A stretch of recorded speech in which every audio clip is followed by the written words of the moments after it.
E aí, pessoal? Sejam muito bem-vindos a mais uma explicação do nosso curso de programação em Python. Hoje, a gente vai mergulhar direto num assunto que, olha, tira o sono de muita gente no começo. O famoso capítulo 7 do nosso material, sobre erros e exceções. Nós vamos aprender juntos a transformar aquelas quedas repentinas e assustadoras do programa em eventos que a gente consegue prever e gerenciar com total tranquilidade. O objetivo aqui é justamente tirar de vez aquela ansiedade de ver mensagens de erro na tela. Então, pensem bem, o que realmente acontece quando o nosso código simplesmente quebra? Bate aquele pequeno desespero, né? Todo mundo que programa, do júnior ao sênior, já viu aquela tela cheia de texto vermelho, indicando que algo deu muito errado. Mas a gente precisa mudar essa mentalidade. Em vez de achar que os erros são o fim do mundo, nós temos que passar a enxergar as chamadas exceções como ferramentas essenciais. Elas são, na verdade, alertas extremamente úteis para construirmos sistemas de fato robustos e profissionais. Para a nossa explicação de hoje, vamos passar por 6 etapas bem diretas. Primeiro, uma introdução a erros e exceções. Depois, os tipos comuns de exceções, o bloco try e except, o uso do else e finally, como levantar exceções com o raise e, por fim, o comando pass. Certo, começando logo pela seção 1, Introdução a erros e exceções. A gente precisa estabelecer de cara a diferença entre os dois grandes obstáculos da programação. De um lado, nós temos os erros de sintaxe. Eles são pegos antes mesmo do programa rodar, tipo quando a gente esquece de fechar um parêntese. Do outro lado, estão os erros de execução, que são as exceções propriamente ditas. Elas acontecem quando o programa já está rodando, só que aí surge uma situação imprevista, como tentar dividir um número por zero. Para usar uma analogia bem simples, os erros de sintaxe são como tentar ligar um carro que está sem o motor. Ele simplesmente não liga, nem tenta. Já as exceções de execução são como estar dirigindo tranquilamente por uma rodovia e do nada acertar um buraco gigante que acaba com o pneu do carro. Avançando para a nossa seção 2, tipos comuns de exceções. Vamos dar uma olhada e catalogar quais são esses buracos mais frequentes na nossa rodovia. A boa notícia é que o Python é super camarada e dá nomes muito específicos para cada tipo de falha. Temos o name error para variáveis que não foram definidas, o type error para quando a gente tenta misturar coisas incompatíveis, sabe, tipo somar uma palavra com um número, e o index error, que é clássico quando a gente tenta pegar um item que está fora dos limites de uma lista. Também temos o famoso Zero Division Error e o File Not Found Error, que é quando a gente tenta abrir um arquivo e ele simplesmente não existe no computador.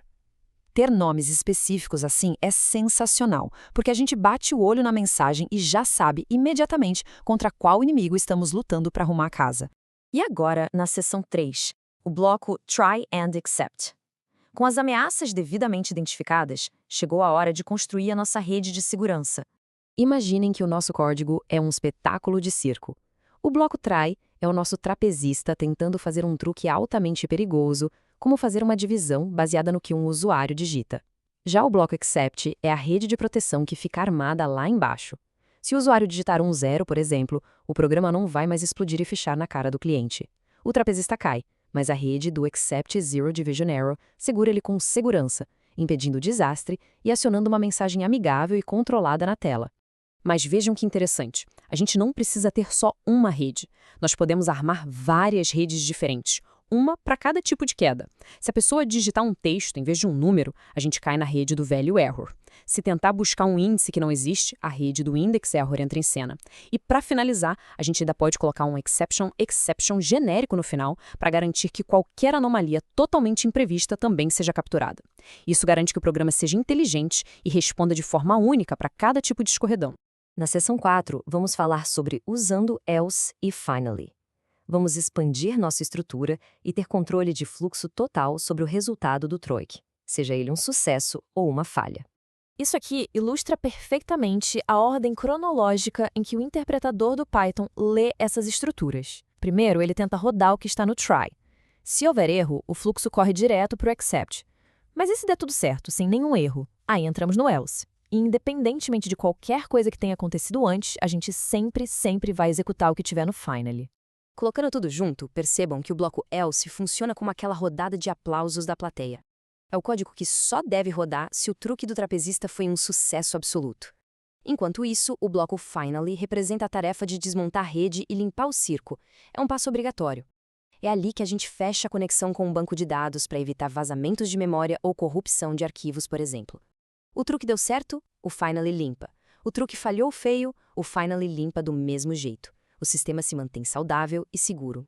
Chegamos na seção 5, levantando exceções com o Raise. Até agora fomos muito defensivos, mas estamos prontos para a programação ofensiva. Pessoal, o ponto crucial aqui é que a gente não precisa ficar esperando o Python encontrar um erro matemático de divisão por zero ou um erro de sintaxe para agir. Com o comando raise, nós mesmos podemos acionar os alarmes de forma proativa para impor regras de negócio rigorosas que o Python por si só não entenderia. Na prática, isso é de um poder absurdo. A gente pode criar nossa própria exceção, digamos um invalidate error. Pensem bem, se alguém tentar cadastrar a própria idade como -5, matematicamente o Python não liga para números negativos, a conta fecha. Mas para a lógica da nossa aplicação, uma idade abaixo de 0 é um erro grotesco. Então a gente usa o raise para jogar essa exceção na cara do sistema com uma mensagem super clara. Ao levantar nossas próprias exceções, o código fica incrivelmente seguro e moldado exatamente para o problema do mundo real que estamos resolvendo. E, para fechar nossa caixa de ferramentas estruturais, a seção 6, o comando pass. O comando pass é o nosso marcador de posição. Às vezes, a gente está criando funções ou classes, mas ainda não faz a mínima ideia do que vai colocar dentro delas. Se a gente deixar o espaço vazio, o Python surta e dá erro de sintaxe por conta da indentação. O pass diz ao interpretador, olha, tem um bloco aqui, mas por enquanto não faz absolutamente nada. Ele também é excelente quando queremos capturar um erro no bloco except, mas escolhemos deliberadamente ignorá-lo e seguir a vida normalmente. E chegamos ao fim da análise deste importantíssimo capítulo. Baseado nos exercícios práticos do material, eu deixo uma provocação para vocês pensarem. Como é que nós podemos combinar todas essas redes de segurança interligadas, os tries, os excepts específicos, o else, o finally e os alarmes como raise, para ler um arquivo e validar os dados ao mesmo tempo, criando um código verdadeiramente inquebrável? Pensem bem nisso. É esse tipo de domínio arquitetural que transforma um sistema amador numa aplicação de alto nível. Continuem praticando muito e a gente se vê na próxima.